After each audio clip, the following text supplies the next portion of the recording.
One of the great developments of today has been the ability to process vast amounts of data, to learn the knowledge that's contained within that data. This is the field of data analytics. And data analytics depends on the collection and analysis of data, often from many different locations. That data is brought together maybe into a data warehouse, or sometimes we even use the term big data. And then through mining or through analyzing that data, we're able to gather information that can be used to support business decisions and operations. Some of the areas included then in the field of data analytics would include then decision support systems used in making a decision on whether or not to, say, launch a new product, or that you take, for example, with airlines. An airline will often adjust its prices for seats within minutes. It looks at the demand, the number of people that are searching individual flights, and can then adjust the price of the seats on those flights according to that forecast demand. When the demand is low, the price drops. When the demand increases, the price increases as well. Those are some types of decision support systems. An amazing area is the area of artificial intelligence. One of the best examples of this has to be then the development of Deep Blue, which was able then to take on a grandmaster in chess. How can we get a system to think as brilliantly as a chess grandmaster? To think of the millions of different permutations, thinking many steps in advance. And the area of artificial intelligence has always kind of fascinated people. Can computers actually become smarter than people? Can they be able to forecast future trends and patterns? And in many cases, the area of AI has also helped us to be able to see many things that as humans we may not have been able just to see, because the computer can analyze such vast amounts of information at once.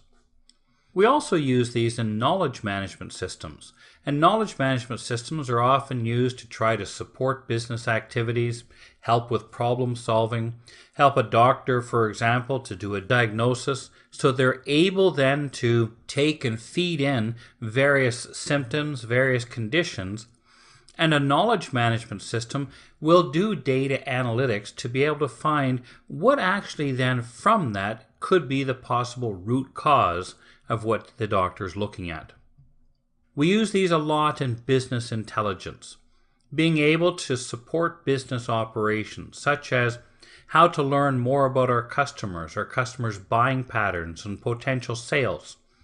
And these types of business intelligence systems rely on gathering together data often from many different and disparate data sources. And from that, being able to find the correlations, the relationships between various parts of data that could then be used in business decisions. So what are some of the advantages of data analytics? Well, certainly, if I can use data analytics effectively, there is the chance that I could have a competitive advantage over any of my competitors.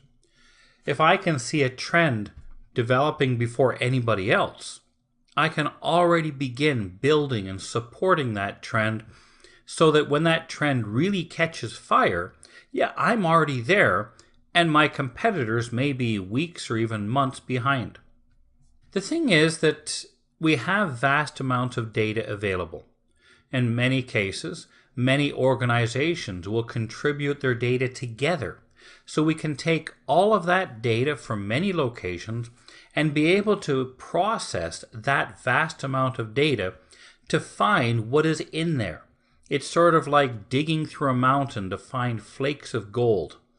We realize there's a lot of rock, there's a lot of noise, there's a lot of other debris. But how can I have that ability to search that vast amount of information and find what is really important or relevant or pertinent? That's what data analytics can do for us. The other thing is, and we're seeing this especially in the medical industry, risk management. Try to find trends or patterns. Try to find situations where we could say that there's already a developing, should we say, symptoms or even DNA structures that could lead to certain types of diseases. Risk management helps us very often to pick up a trend or pattern even before it may have been apparent to a person who's just looking at a couple of single data factors. For this to work, we have different types of data we feed in. Traditionally, we used structured data in many of our data sets. Structured data where we defined name, address, zip code. We defined what each field meant. However, a lot of our data today is unstructured data, data that's not formatted. And unstructured data, such as, email, is the ability now to search through that email to find keywords and find things that could help us then in maybe predicting what that person may be interested in.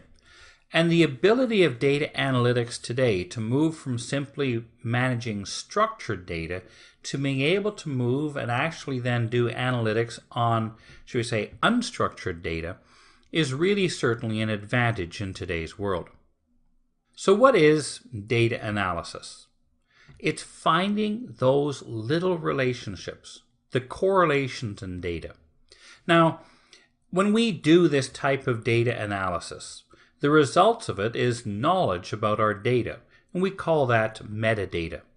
And that metadata, or that knowledge we've gathered, can now be used to support business operations, such as we can pick up patterns.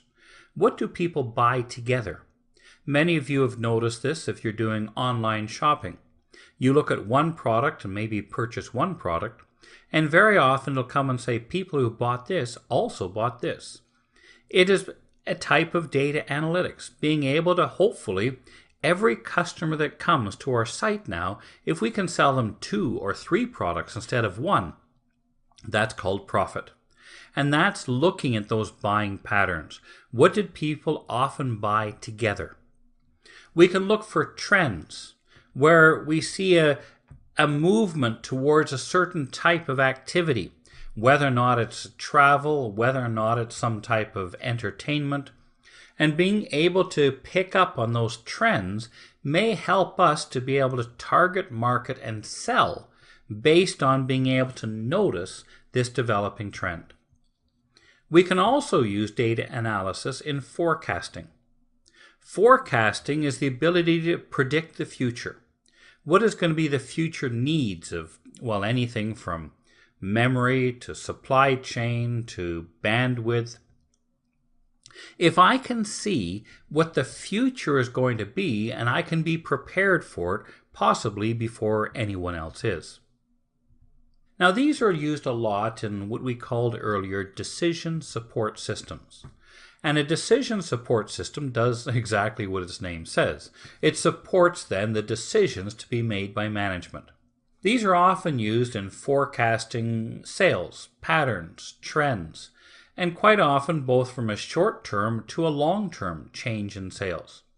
Is a certain product already starting to plateau, reach end of life, and maybe the sales will start to diminish? In other cases, is a new product really beginning to emerge, and we see a lot of short-term growth in that product?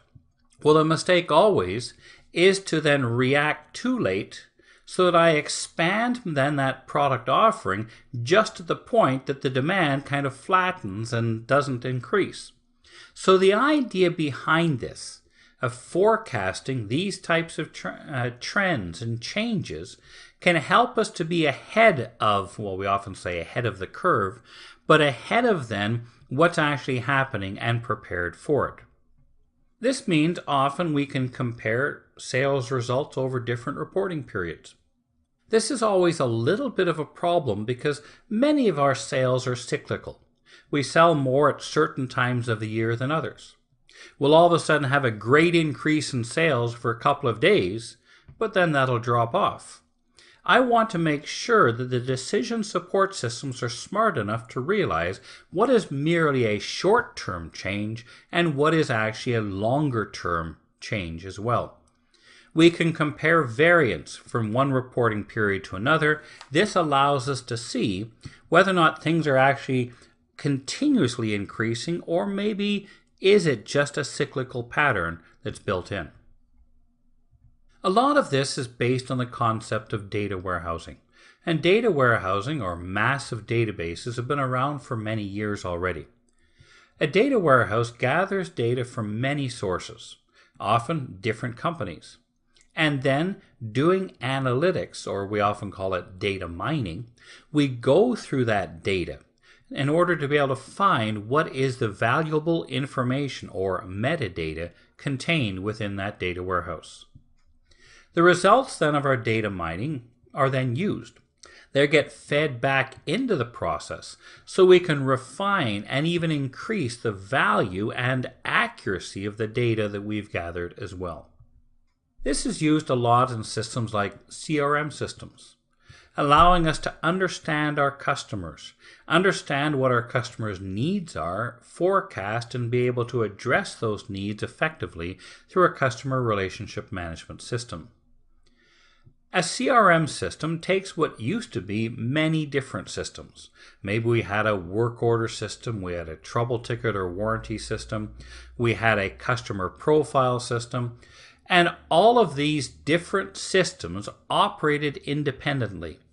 Now if we can combine them into one type of application or system, bringing that data together. Now this will allow us, of course, to remove redundancies, and obviously then to also then remove errors and inaccuracies. By bringing the data together, I can correlate, or I can find the relationships between all of those different systems as well. So the result of this will be a more customer-focused service delivery. Instead of just having an application that says, I'll do this for you.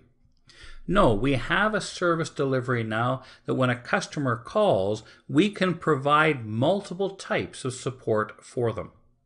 What we've actually done then with a CRM is we've been able to integrate all of our customers-facing services together.